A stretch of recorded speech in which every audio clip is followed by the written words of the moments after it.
Well, the sun's finally come out, and I thought we'd just go for a bit of a wander. I hope I parked correctly here. Between two entrances. I was going to park under the tree, but it's too close to that corner, I thought. But anyway, as I said, as you can see, the sun's just come out, so I don't know how long it's going to be out for.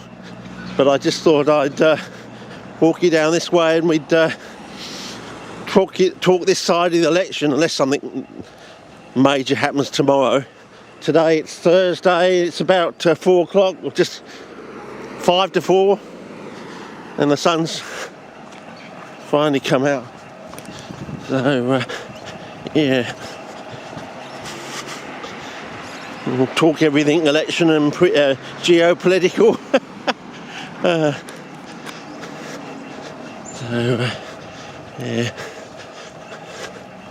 Yeah, it's gorgeous sunlight this time. This is the best time of the year, Most foreigners come here at the wrong time of year because they think they want to come, when it's sunny and warm and everything, and they arrive during the dry and it's stinking hot, depending where they are, and they never go home satisfied, sort of thing. They never actually really experience the real the real Australia, the real Abbott land sort of thing. So I thought I'd just take you up this sort of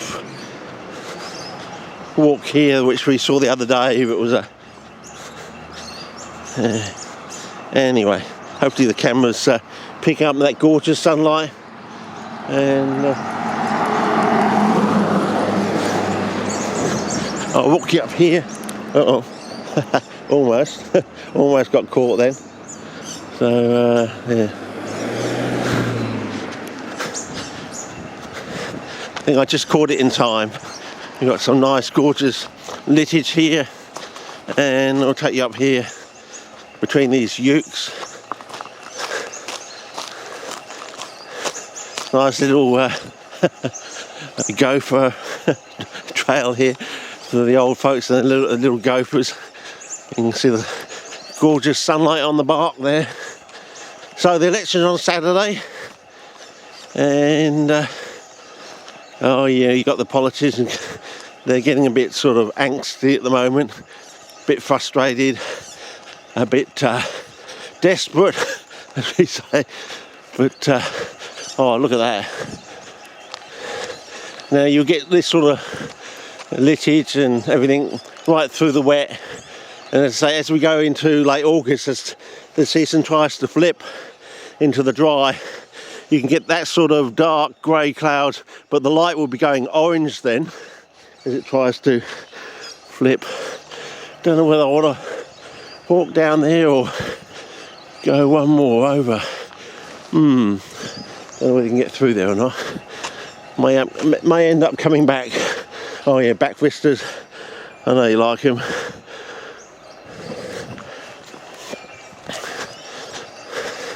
Advantages of having a landscape camera, I suppose. The old Lumex, able to photograph it in the littage of one candle around a campfire. So, yeah. No, whether I should be under these giant trees when the clouds are that dark, I don't know. That's a good idea. Definitely not time to open up your umbrella anyway. So you got this smooth bark. Look at that. So you got this sort of nice grey, almost like a, and then you got the white one. And then you got these sort of black bark, sort of iron bark types. So, yeah. Anyway, oh well.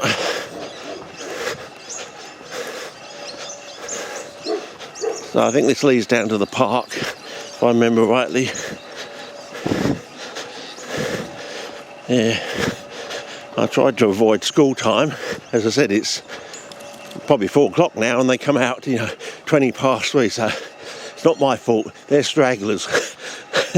They'd probably been down to the park for a bit of a gas bag after school, you know, swapping Kew Gardens educational programme cards.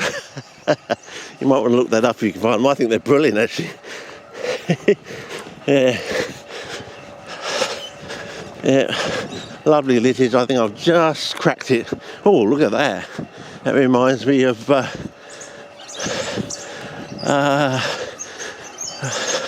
the Stirling Ranges and the Bluff Knoll sort of centre sort of thing.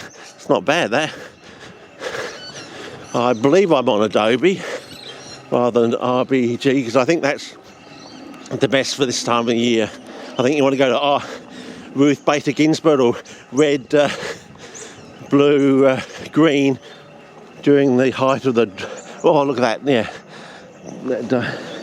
Yeah, okay. Back listed.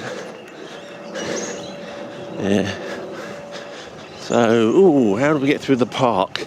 I want to get through to the park and then we walk up the one more down through the pylons sort of thing. I think it's over there. And the old, my son's old kindergarten that got demolished because it was under the power line, so they demolished the kindergarten. And it's just basically a vacant lot now. Okay. Up a bit, I think. Yeah, up a bit and across, and I believe so. We'll see how we go. So this is a 20-minuter, I think. So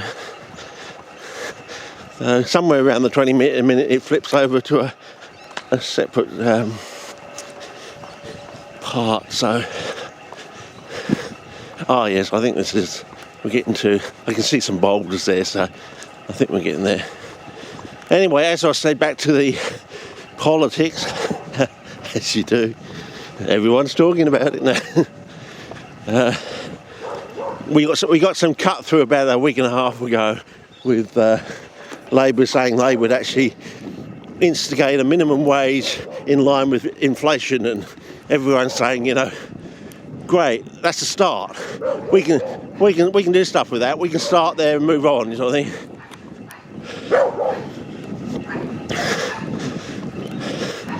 But the Libs are still coming out with their bullshit, saying that, you know, Labour's are not great economic managers and blah, blah, blah, and they're all tied in with the unions, which is bullshit again. And yet they fail to mention that the Liberals doubled the debt before the pandemic. So, and they've been in for 10 years, I think. And we've had nothing really on solar from the government anyway for, well, nigh on 13 years now, because the Greens washed out with Labour, you know, making them perfect, the enemy of the good or something. You know, they're holding out for absolutely everything, and we ended up with nothing, basically. So, yeah, I'll just walk you through the middle of this, so under the power lines. So, as I said, if we follow these power lines down, it will go right over where my son's kindy used to be. So, oh, lights going in. Oh, well, we had some good litage, yeah. It gets earlier and earlier as we head into the wet, and then, of course, we get a turnaround. But it's never in line with the solstices sort of thing. You know what I mean? It's always at odds with... When they say it's the shortest day of the year, it's not when it comes to the sunlight. I have noticed, oh, you see, as we head towards the first 2 weeks of August, and you get the coldening nights.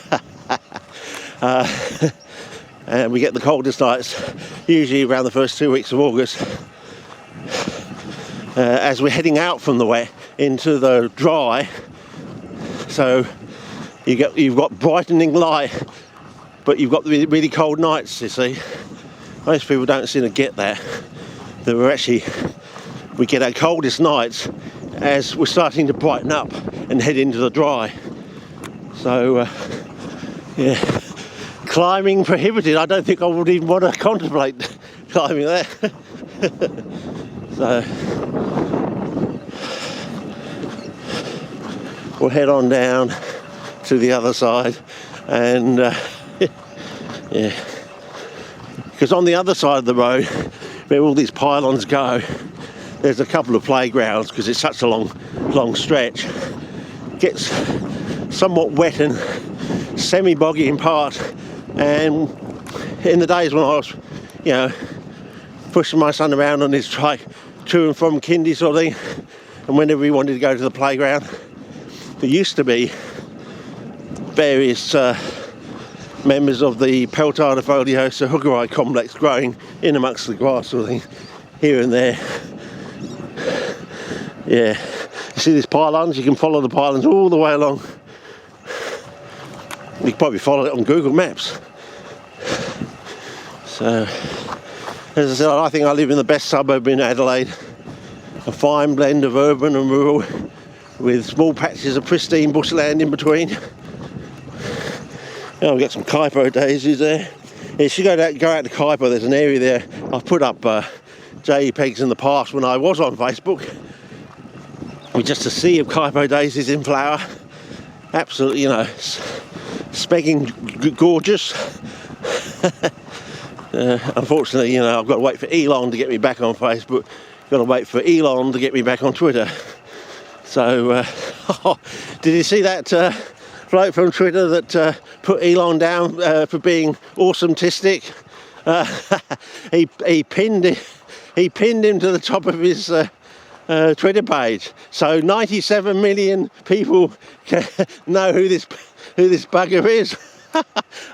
He must be feeling about 2 foot small at the moment. Oh, here we go. We got a Banksia here. Yeah, we say Banksia. It's spelled Banksia, but we say, as Australians, we say Banksia.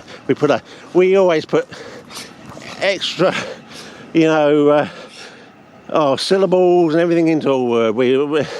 It's just like that rule. Things are never pronounced the way you think they would be. And whenever you can lengthen something or whenever you can shorten something, that's usually the way it's said. You know, like we have ScoMo, we have Albo, you know, Jono, and then we've got Trev. Yeah, you can see they're starting to come into bloom. Now this is the Silver Banksia, which used to be the native in the area, but now they're replanting into the area sort of thing. So now if we cross over this road, you wouldn't even recognise this area.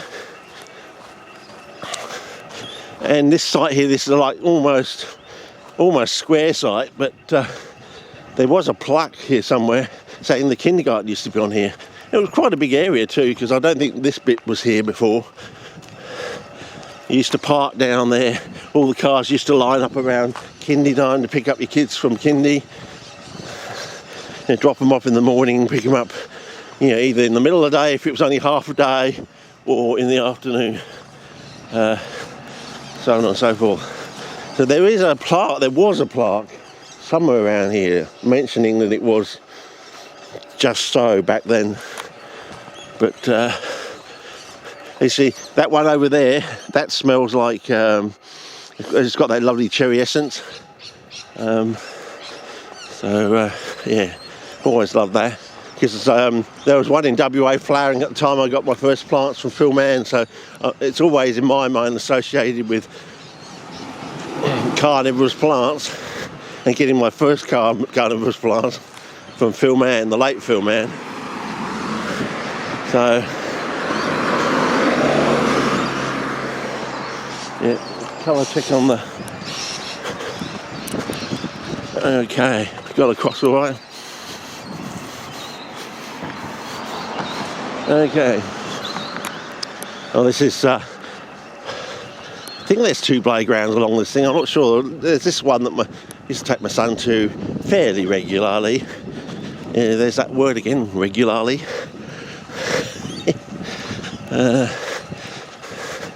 You don't walk under the pylons, babe. Don't sleep in the subway, darling. Yeah, I know. Yeah. Now I believe the plants are more on this side over there, so if we just sort of walk round and along, we might be able to come across them. But yeah, now they're going apeshit over these low unemployment figures coming out. Like, we've only got 3.9% unemployment sort of thing, and so sort of implying everyone's employed, but of course quite a lot of them are casual, of course. I mean, we got things like, we were watching something on the drum last night, Sookie hairdressing or something, and this woman on there, her eyes were going to the left right through the beginning of the program. When it came to asking her personal questions about her business, her eyes started going to the right, and I thought, are you lying to us? Yeah. Yeah. Again, you know, spouting a whole load of nonsense and bullshit, you know, and the way her eyes were darting now the other way to where they were darting at the beginning of the program. They're thinking, yeah. So I thought I'd make Sookie hairdressing very famous. Yeah, I thought it was an apt name. Yeah. I mean, they're going on about paying people. What was it? We worked it out between 40, 60, $1 and $1.11 amounts in per hour, sort of thing. So in a 6-hour day, you get barely an extra $7 to cover an inflation rate which is running now, I think they were saying around about 5% something. So it barely covered the inflation rate, sort of thing. So yeah, and it's like, I know, it's almost like these employers, any excuse not to pay their workers a fair rate to cover the baseline of inflation, sort of thing. And I'm thinking, how much profit are you actually making? And then she says, I'm employed, what did she say? Something like 47 people or something. I'm thinking, well, you know, if you've got 47 people, they're obviously running the business and making profit for you, so you can roughly work out what their wages are, and then you can roughly work out from there what sort of profit she must be making. And then you think, no, it's all bullshit. They definitely have enough money, enough profit to pay your workers, well, an extra, well, barely $7 an hour sort of thing. I mean, we worked it out that if she gave up, it was like if she gave up $40 a week or something, 8 cups of coffee. If she gave up 8 cups of coffee, she could pay her workers a fair day's wage, sort of thing, and put them in roughly in line with the inflation rate, sort of thing.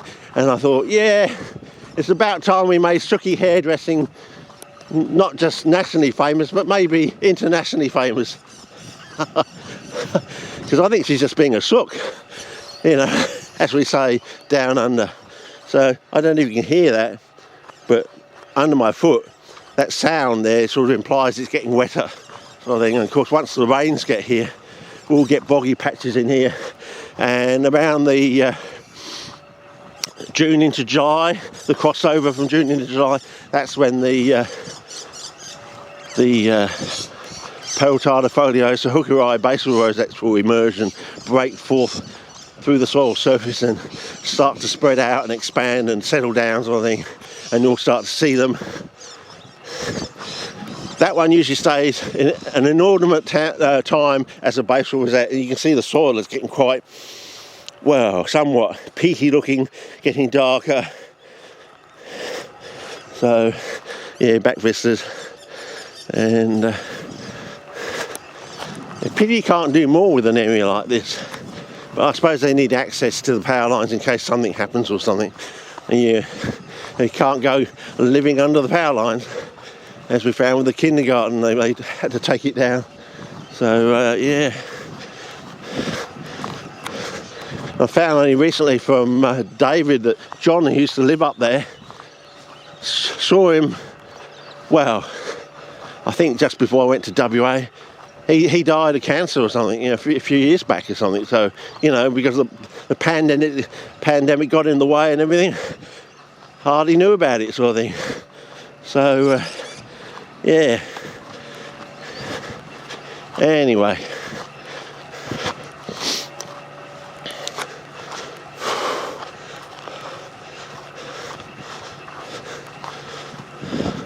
It's getting quite, well, I'm perspiring a bit because I did a lot of wood chopping early on in the day, sort of thing. So